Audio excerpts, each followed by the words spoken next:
이번 시간은 진딧물과와 깍지벌레과에 대해서 설명을 드리고자 합니다. 그런데 이번 문제의 좀 출제 포인트는요, 실기시험 위주의 도움이 되는 문제로 많이 준비를 했어요. 그렇다고 해서 필기시험에 도움이 안 되는 건 아닙니다. 그러나 빈출 빈도가 조금은 낮을 수도 있다라는 거 설명을 드릴게요. 깍지벌레과에 대해서 설명을 많이 해놨거든요. 점점 실기시험에서 과를 물어보는 문제가 점점 많아지고 있어요. 특히나 이번에 설라방 같은 경우도 그 전에 나방과에 대한 과를 물어보진 않았고 학명을 적으라는 문제가 많았습니다만은 이번 시험부터 점차 과를 물어보는 문제가 많아질 거라고 생각이 듭니다. 특히나 2차 시험 슬라이드 테스트에서 깍지벌레가 나오면은 난이도를 상향 조정하기 위해서 깍지벌레과를 물어보는 문제가 출제될 거라 저는 판단을 해요. 그러한 방향에서 공부를 하고요. 그렇다고 이게 필기시험에 도움이 안 되는 거 아닙니다. 이 부분이 명확하게 자리를 잡고 뿌리를 내리고 있어야 그 위에 쌓아질 실기시험이나 다른 필기 해충 문제도 풀 수가 있어요. 들어가겠습니다. 393번입니다. 진딧물과에 대한 설명으로 옳은 것은 하고 물어봤네요. 파이토플라즈마 병원군을 매개한다. 파이토플라즈마, 이거는 바이러스보다는 크지만은 세균보다 작은 겁니다. 그렇다고 파이토플라즈마 같은 경우는 매미충에서 많이 매개를 해요. 파이토플라즈마는요, 담배장님 노렌제라고 하는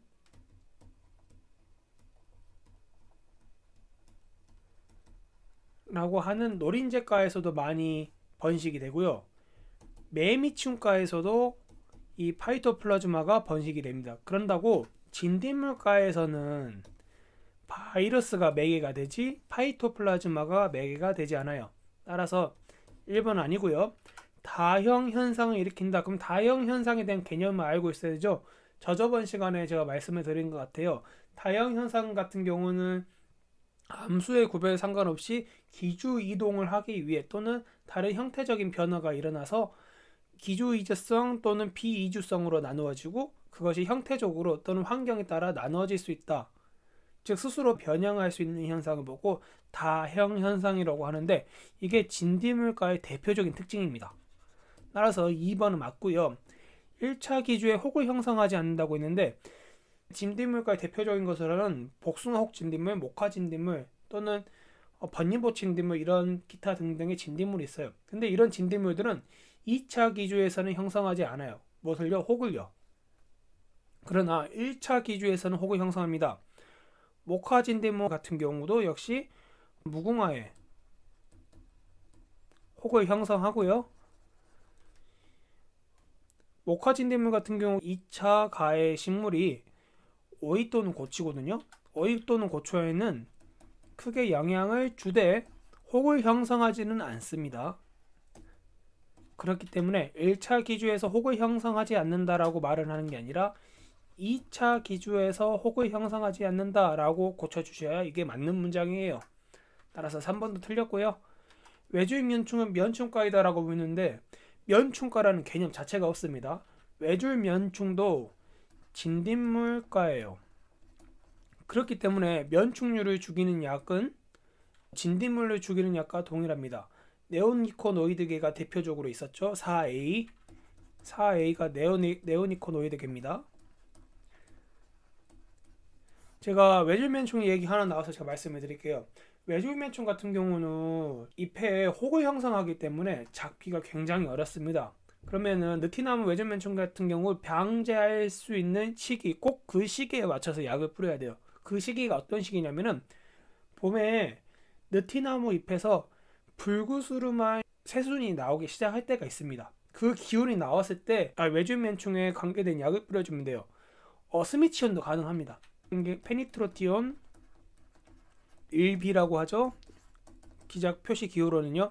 페니트론계 즉 스미치온 같은 약을 4월 초중순쯤에 그때 뿌려주셔도 외줄면충에 방지할 수 있는 효과가 있습니다.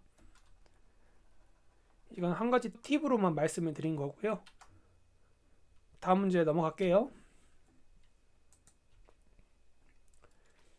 자, 이세리아 깍지벌레의 과는 하고 물어봤습니다. 이세리아 깍지벌레의 과는 무엇일까요?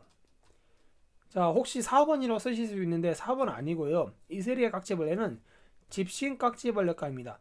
집신 깍지벌레과 같은 경우 삼령 유충이 성충으로 됩니다. 근데 깍지벌레과 같은 경우는 이령 유충을 거쳐서 성충으로 됩니다. 이런 특징까지 물어볼지는 잘 모르겠어요. 그러나 책에 나와 있으니까 말씀을 드릴게요. 집신 깍지벌레과는 삼령 유충이고요. 후 성충이 되고요. 깍지벌레과는 이령 유충 후 성충이 됩니다.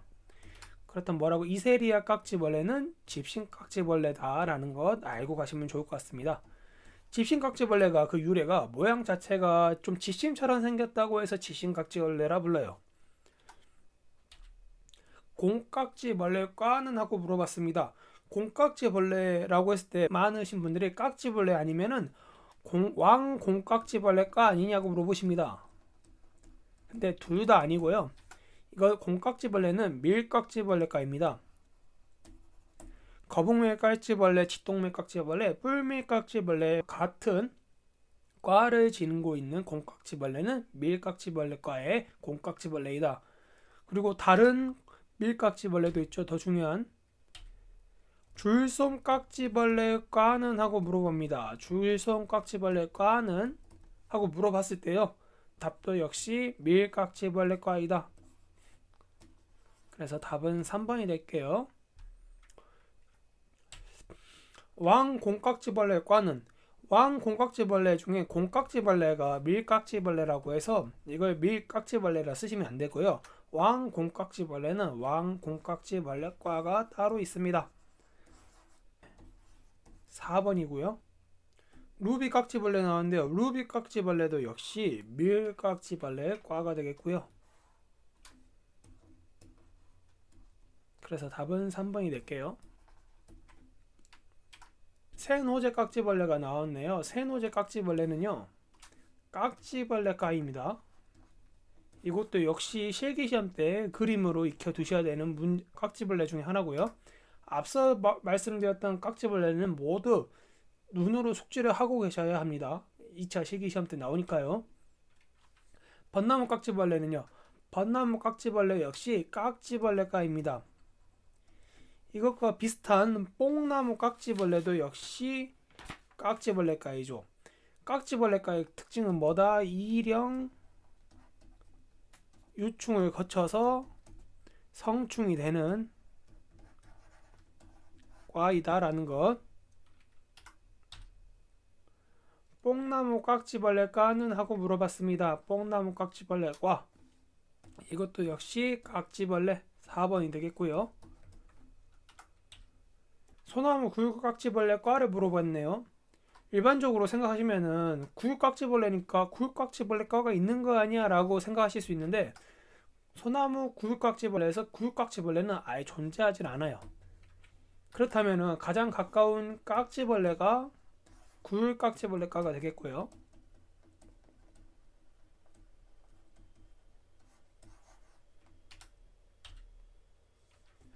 벚나무 붉은 깍지벌레. 벚나무 붉은 깍지벌레도 역시 깍지벌레라고 생각하실 수 있어요. 왜냐면 벚나무 깍지벌레가 깍지벌레과이기 때문에. 그런데 이건 아마 굉장히 어려운 문제일 겁니다. 벚나무 붉은 깍지벌레는요. 주머니 깍지벌레과에 들어갑니다. 근데 이거는 공부 안 하셔도 돼요. 그림으로 안 해오셔도 돼요. 이건 굉장히 어려운 문제였고 굉장히 좀 문제가 되기 어려울 것 같은 문제이긴데 제가 그냥 알고 있어서 제가 낸 겁니다. 그린 가루 깍지벌레과는 하고 물어봤습니다. 가루가 들어갔으니까 가루 깍지벌레과라고 생각하시는 거 아니야? 라고 생각하실 수 있는데 답은 3번 주머니 깍지벌레과입니다. 그린 가루 깍지벌레도 역시 굉장히 생소하죠? 틀릴 수 있는 문제이다. 그러나 외우실 필요는 없습니다. 그러나 이게 그 주머니 깍지벌레과라는 거 알고 가시면 좋을 것 같아요. 자, 고착성이 강하여 다리는 있대요. 그렇지만 이동성이 없는 깍지벌레를 하고 물어봤습니다. 다리가 있으면서 이동성이 높은 것과 다리가 없으면서 이동성이 낮은 게 있어요. 대표적으로 밀깍지벌레과랑 주머니 깍지벌레과가 다리를 가지고 있지만은 이동성이 약합니다. 따라서 답은 4번이 되겠고요. 곡차성이 강하여 역시 다리는 있지만은 이동성이 없는 거 말씀드렸죠. 주머니 깍지벌레과와 밀 깍지벌레과는 모두 다리는 있으나 이동성이 약하다. 따라서 답은 3번이 되겠고요. 회색 고약병, 갈색 고약병과 관계된 깍지벌레과는 하고 물어봤습니다.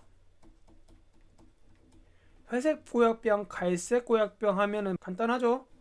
벚나무 깍지벌레 또는 뽕나무 깍지벌레, 그 중에서 뽕나무 깍지벌레를 생각하셔야 됩니다. 그러면 뽕나무 깍지벌레는 무슨 과냐? 깍지벌레과죠. 그래서 답은 4번이 되겠습니다. 암컷 성충에 다리가 없답니다.